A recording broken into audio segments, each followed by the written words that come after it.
generation has passed away, when the tongues of praise and comment now speaking have turned to a cold, dumb dust, it will be written that John F. Kennedy walked with the American people in their vast diversity and gave them all he had toward their moving on into new phases of their great human adventure.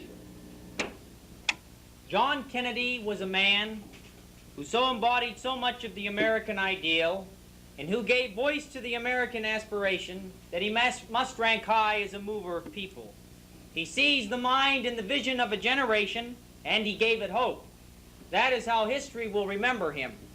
Because John Kennedy was a quick student and learned from his mistakes, many believed he would have become one of our greater presidents if he had been but able to serve 2 terms.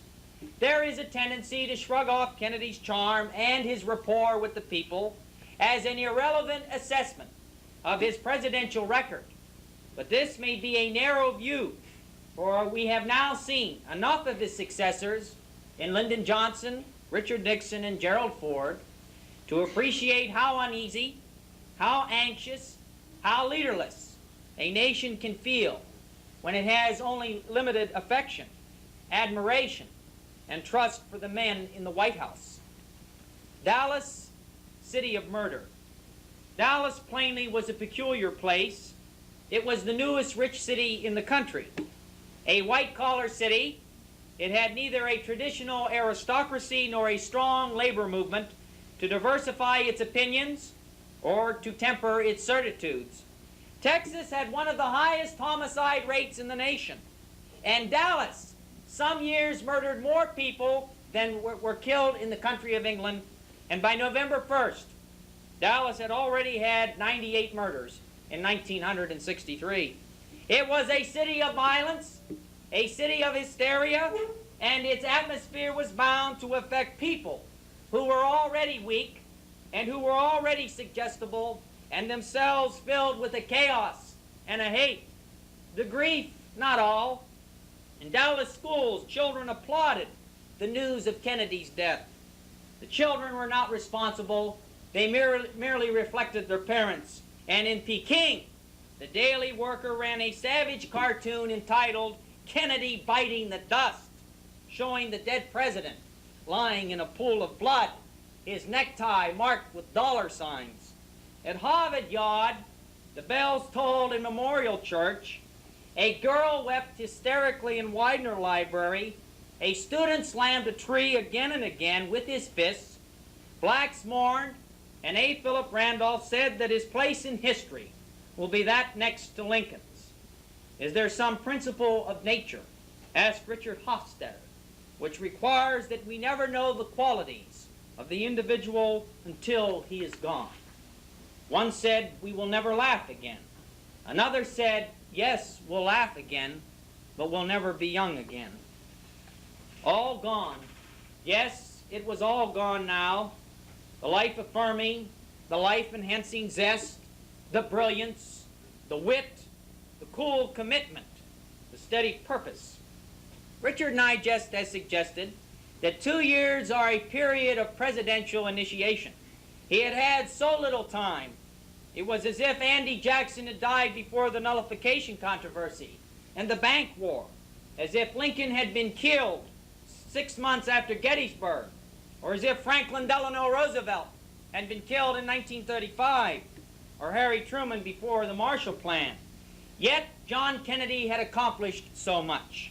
The new hope for peace on earth, the elimination of nuclear testing in the atmosphere, the abolition of nuclear diplomacy, and the new policies towards Latin America and the Third World, the reordering of American defense, the emancipation of the American blacks, the revolution in national economic policy, the concern for poverty, the stimulus to the arts, the fight for reason against extremism and methodology. Lifting us beyond our capacities, he gave his country back to its best self, wooing away the world's impression of an old nation, of old men, weary, played out, tired, fearful of ideas, fearful of change in the future, he taught mankind that the process of rediscovering America was not over, and he reestablished the Republic as its first generation of leaders saw it, as young, as brave, as rational, as tough, as questing, as exultant in the excitement and the potentiality of history. He transformed the American spirit and the response of the people to his murder. The absence of intolerance and hatred was a monument to his memory. The energies he released, the standards he set, the purposes he inspired, the goals he established would guide the land he loved for years to come. Above all, he gave the world for that imperishable moment the vision of a leader who greatly understood the terror and the hope, the diversity and the possibility of life on this planet, and who made people look beyond nation, race, to the future of humanity.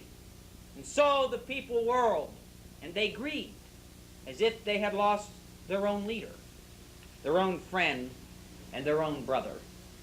Adlai Stevenson gave one of the most and best eulogies ever to John F. Kennedy, and I quote when he said, "President Kennedy was so contemporary a man, so involved in our world, so immersed in our times, so responsive to its challenges, that he seemed the very symbol of the vitality and the exuberance of life itself. Now he's gone. Today we mourn him. Tomorrow and tomorrow we shall miss him. And so we shall never know how different the world might have been had fate. And so we shall never know how different the world might have been had fate permitted his blazing talents to live and labor long on man's unfinished agenda for peace and progress for all."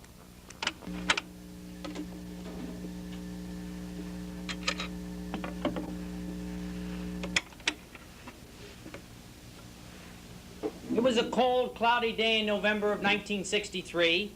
The President had taken a trip into the state of Texas.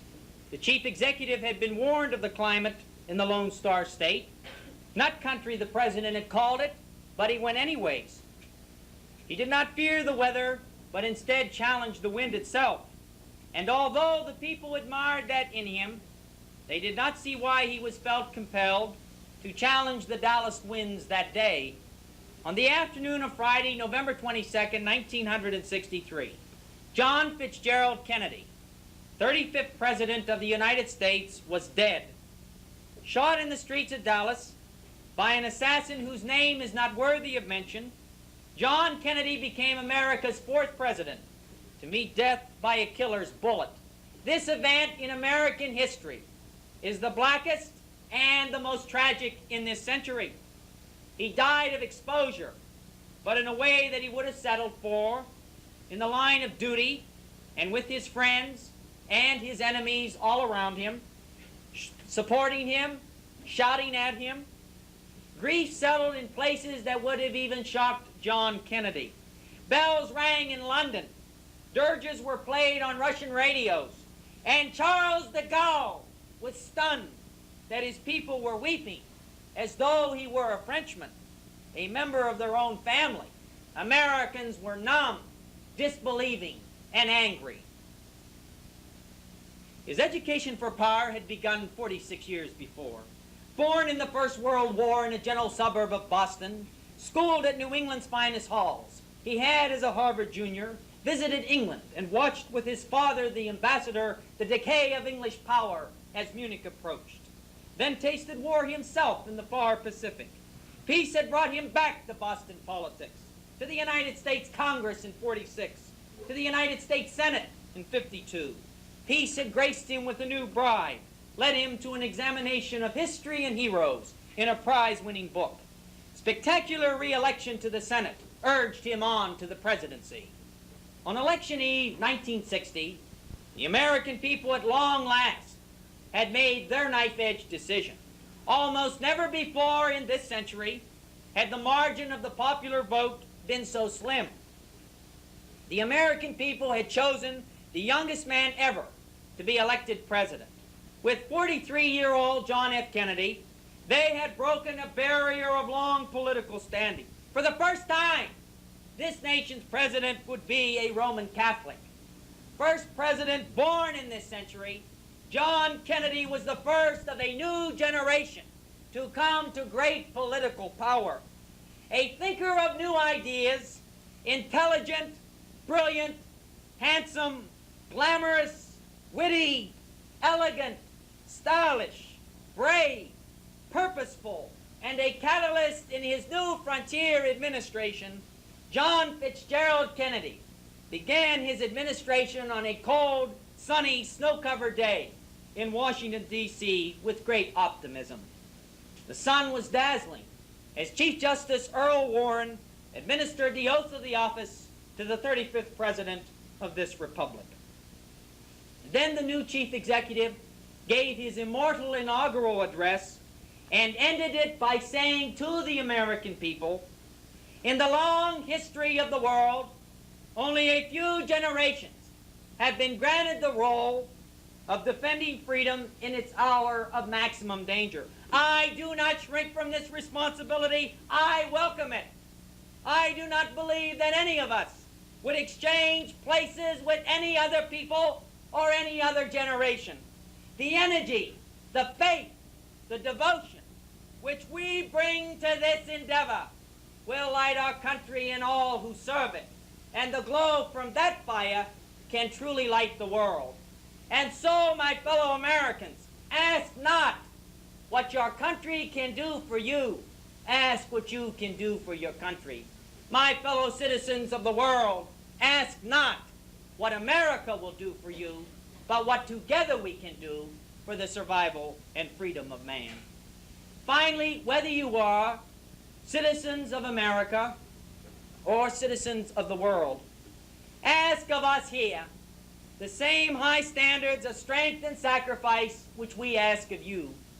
With a good conscience, our only sure reward, with history the final judge of our deeds, let us go forth to lead the land we love, asking his blessing and his help, but knowing that here on earth, God's work must truly be our own. Do with you, and you have the papers just passed out, is have a discussion